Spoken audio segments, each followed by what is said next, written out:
బ్రతకలేను, చచ్చిపోతాను అంటున్నాడు.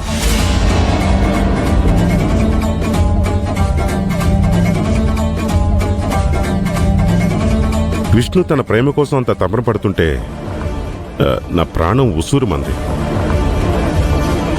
అందుకే మీ కొడుక్కి నా కూతుర్ని చేసుకోండి అని అడగటానికి వచ్చాను.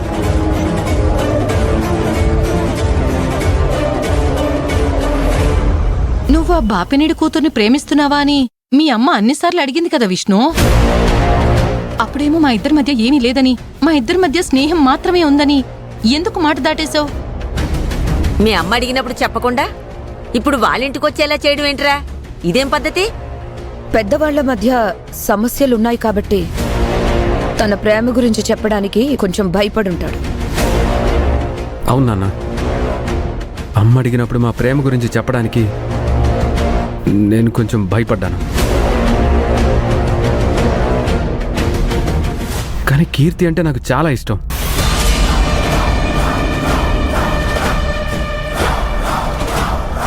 అందుకే అంకుల్ ఫోన్ చేయగానే సంబంధం మాట్లాడడానికి రమ్మన్నాను. మేము సంబంధం మాట్లాడడానికి వచ్చాక కూడా విష్ణుకి ఇంకా టెన్షన్ తగ్గలేదు. భయపడకాయ విష్ణు, అన్నీ సవ్యంగానే జరుగుతాయిలే. అయినా బావగారు, సంబంధం మాట్లాడడానికి వచ్చిన వాళ్ళని సాధారణంగా లోపలికి ఆహ్వానించి మంచి చెడు మాట్లాడటం పద్ధతి. మీది మర్యాదస్తుల కుటుంబం, మీరు కూడా అలాగే చేస్తారని నాకు తెలుసు. ఏంటి కోటయ్య, నువ్వు కూడా మాట్లాడవు? పెద్ద మనిషివి, అన్నీ తెలిసిన వాడివి, ఒక మాట చెప్పు. గద్ద ముఖం వేసుకున్నా ఈయన పెద్ద మనిషి ఏంటి? నువ్వు ఉండత్తమ్మా, పెద్దానికి మధ్యలో దొరతావు. బావా, వాళ్ళు సంబంధం మాట్లాడడానికి ఒక మెట్టు దిగొచ్చారు. ఇంకేం మాట్లాడకుండా లోపలికి తీసుకెళ్ళు.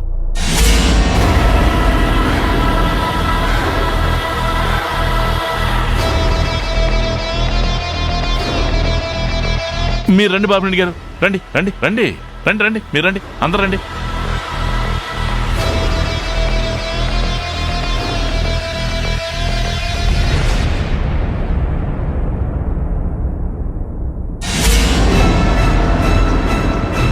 బాలు, ఇలారా.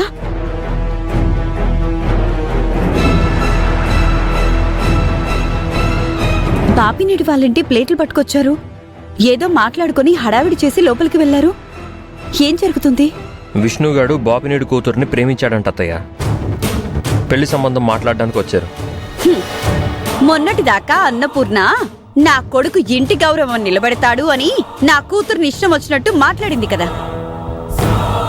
ఏ బాపినీడు అయితే మన కుటుంబాన్ని నాశనం చేయాలని చూశాడో వాడి కూతుర్నే వీడు ప్రేమించాడు. ఇప్పుడు అన్నపూర్ణ కొడుకు చేసిన ఘనకార్యం గురించి ఏమంటుందో? అసలు అత్తయ్యకి ఈ విషయమే తెలియదు కదా. తెలిసాక అప్పుడు చూద్దాం. సరే అత్తయ్య, నేను వెళ్తాను.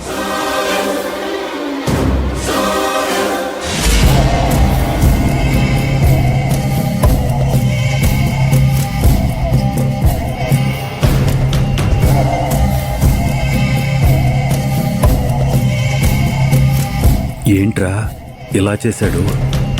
ఇలాంటిదేదో జరుగుతుందని నేను ఆ రోజు అనుకున్నాను మా. ఏంటమ్మా వీళ్ళు సంబంధం మాట్లాడడానికి చెప్ప పెట్టకుండా ఇలా వచ్చేశారు? ఇప్పుడు ఈ విషయం వదినకు తెలిసిందంటే పెద్ద రచ్చ అయిపోతుంది. ఆ బుద్ధి విష్ణుగాడికి ఉండాలి. ఏది జరిగితే అది జరగని మనమేం చేస్తాం? ఏంటి బావగారు, అందరూ అలా ఉన్నారు? సంతోషంగా ఉండాల్సిన సందర్భం, వేడుక చేసుకోవాల్సిన సమయం. అలా నోటికి తాళం వేసుకుని ఉంటే ఎలా చెప్పండి? అయినా సంబంధం కలుపుకోవడానికి వచ్చాం. మంచినీళ్లు, టీలు, కాఫీలు లాంటివి ఏమైనా కావాలని అడగటం, అతిథి మర్యాదలు చేయటం, కనీసం ఇలాంటి మర్యాదలు ఏవీ లేవా? గతికితే అతకదంటారు కదా, అందుకే అడగలేదు. అయ్యయ్యో, మాకు అలాంటి పట్టింలేం లేవు పిన్ని గారు. అయినా మీ విష్ణు మా కీర్తి ప్రేమ పేరుతో ఎప్పుడో ముడిపడిపోయారు. కాబట్టి ఇలాంటి సామెతలు, సెంటిమెంట్లు మాకు అస్సలు వర్తించవు. కోటయ్య, మీ బావంటే మేము వచ్చిన షాక్లో ఉన్నాడు, ఇంకా తేరుకోలేదు. కనీసం నువ్వైనా మా గురించి పట్టించుకోవా? ఎంత మాట మీరు ఇక్కడికి రావడమే మాకు గొప్ప.